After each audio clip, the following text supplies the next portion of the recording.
एक रिपोर्ट हम आपको दिखाते हैं, जरा समझिएगा, क्योंकि जिसमें कहानी भी है, नरेट हम करने की कोशिश कर रहे हैं। आज चलाएंगे इसे बखूबी मजबूती के साथ, ताकि पूरा देश जाने कि जंतर मंतर पर कुछ हो नहीं रहा था, एक प्लानिंग चल रही थी, गद्दारी वाली प्लानिंग। देखिए रिपोर्ट।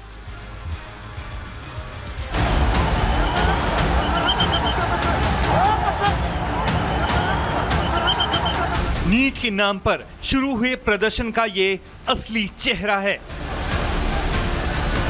शांति के नाम पर हो रहे प्रदर्शन की यही सच्चाई है। अपनी मांगों को लेकर संसद की तरफ कूच करने वाले सीजेपी प्रोटेस्टर्स ने आज दिल्ली में जमकर उत्पात मचाया। दिल्ली को हिंसा में झोंकने की कोशिश की। सवाल यह है कि इस हिंसा का मास्टरमाइंड कौन है, उत्पात का प्रयोजक कौन है। सीजेपी का हिंसक चेहरा आज पूरे देश के सामने एक्सपोज हो गया।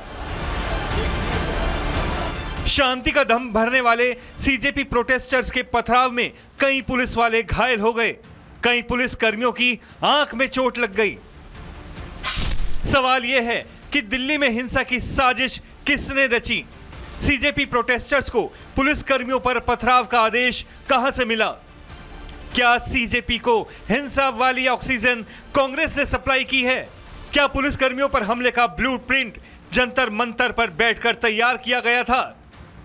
सीजेपी प्रोटेस्टर्स के चलते कई घंटे तक दिल्ली में तनाव की स्थिति बनी रही, लेकिन जब दिल्ली पुलिस ने मोर्चा संभाला तो सीजेपी के हिंसक प्रदर्शनकारी भाग खड़े हुए।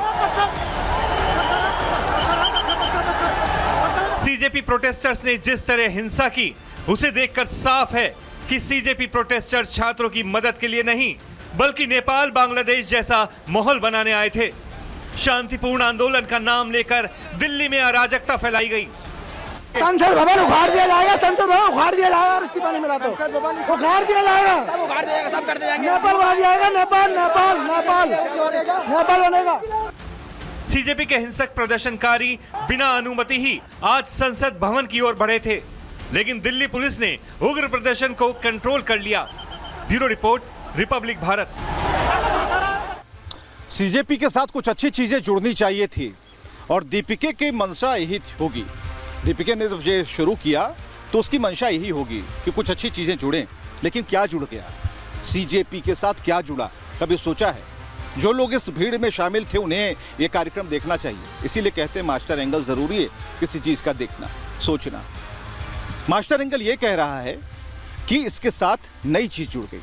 नई चीज संसद को उखाड़ने की, एक ऐसी पार्टी का निर्माण उस आंदोलन से हुआ, उस प्रदर्शन से हुआ, जिसके साथ एक लाइन जुड़ती है, टैग लाइन जुड़ती है, संसद को उखाड़ देंगे, नेपाल बना देंगे। ये जुड़ चुका है, और जो परसेप्शन है खुद आपने क्रिएट किया है। ये सीजेपी के जो महारथी लोग थे, जिन्हें लगा कि भारत में सभी लोग तो दिल से सोचते हैं, दिमाग तो है नहीं। भाई दिमाग भी है, दिमाग है तभी तो 5 साल में एक बार वोट करने जाते हैं, अपने लिए सरकार चुनते हैं, अपने लिए राजनेता चुनते हैं, जनप्रतिनिधि चुनते हैं, ताकि वो हमारे काम, हमारे मुद्दे, हमारी थाली पर बात करें। लेकिन सीजेपी नहीं सोच पाई। सीजेपी को लग रहा था ये तो चल जाएगा, जेनजी है, समझ लेगी, सोच लेगी, कर देगी। ऐसा नहीं है। आज जिस भीड़ को हमने देखा, जिसे दिल्ली पुलिस रोकने की कोशिश कर रही, सब कुछ हमारे आंखों के सामने हो रहा था। और सीजेपी ने जिस तरीके से इसे प्रदर्शन में एक बड़ा माहौल बनाने की कोशिश की, उन्हें लगा कि पूरी तरीके से सब लोग चले जाएंगे। हम भी वहीं पर मौजूद थे। क्या हुआ? कौन बात करने वाला था आपकी तरफ से? वहां बात करने के लिए नहीं, हिंसक बर्ताव कर रहे थे, हिंसक बर्ताव। वो हर बैरिकेड को पार पाना चाहते थे, वो संसद भवन तक पहुंचना चाहते थे, वो सीधे सरकार तक पहुंच जाना चाहते थे, क्योंकि उन्हें मालूम था कि मानसून सत्र चल रहा है, और मानसून सत्र चल रहा है तो सभी लोग तो अंदर ही होंगे, चर्चाएं होंगी। लेकिन यहां तो एक विपक्ष है जो प्रश्न सुनता नहीं, जिसके लिए प्रश्नकाल कोई वैल्यू नहीं रखती, जिससे शून्यकाल का मतलब नहीं समझ में आता। उसके 3 पॉइंट समझ में आते हैं। हमें अपनी बात मंगवानी है, हमें अपनी करनी है, हमें अपने मुद्दों पर पहले चर्चा चाहिए, हमारी ये जिद है, आपको माननी पड़ेगी, आप जो करना है कर लें। कुछ ऐसा ही चल रहा था सदन के भीतर।